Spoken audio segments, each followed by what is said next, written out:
My name is David Rosen. I'm an Orthodox rabbi. I was Chief Rabbi of Ireland. Before that I was Rabbi of the largest congregation in South Africa.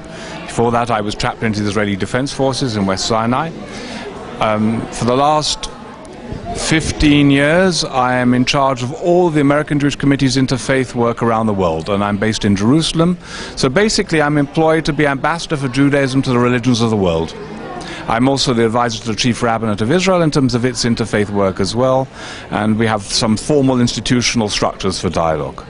Well, of course, education is a critical factor, but there is nothing more educational than the human encounter. The more we can enable people to meet with one another, to look in the other's eyes, to see each other as a child of God, as a creature of the divine one force behind the cosmos, the less we will be inclined to stigmatize, to generalize, to label people, and more we will be able to understand them. And of course, the one religion that has a specific imperative in this regard is Islam. We created you from one couple, male and female, and made you into peoples and nations so that you may know one another. In other words, Islam has an imperative of dialogue, and that dialogue should be the essential foundation for all religions. The more we get to know one another, the less chance that we will do to one another the terrible things we do. People can only do such horrific acts that are done today terribly in the name of religion by dehumanizing the other, making the other into purely an object with no human identity, let alone divine soul.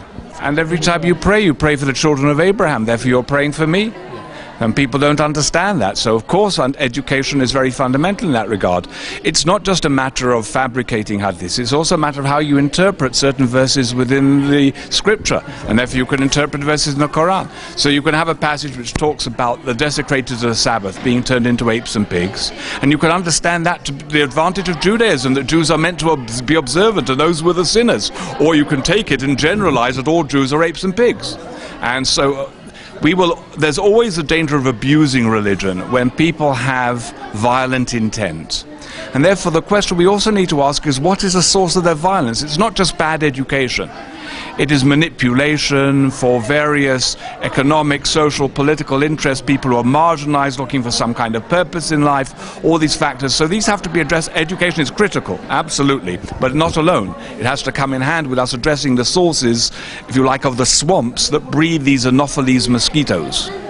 And the fundamental teaching of both the Quran and the Torah is that the human being is called to live a righteous and just life, and that first and foremost means respecting the life and the dignity of each and every human being.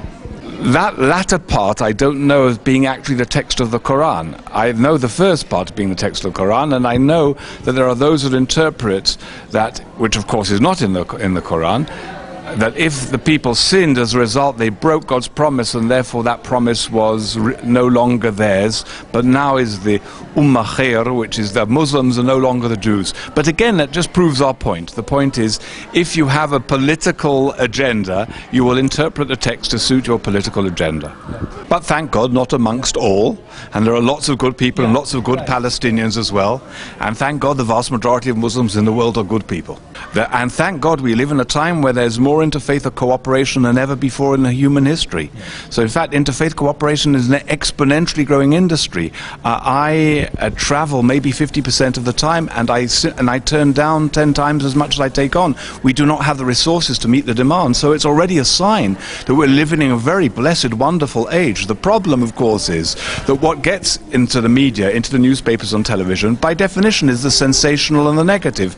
The problem is to do with something in the human heart. We enjoy the sensational more than the good pedestrian activities, so we want something that's exciting and that's negative. And therefore, as a result, we get to know about all the terrible things in the world, but there are far more good things and wonderful things in the world that we simply don't know about.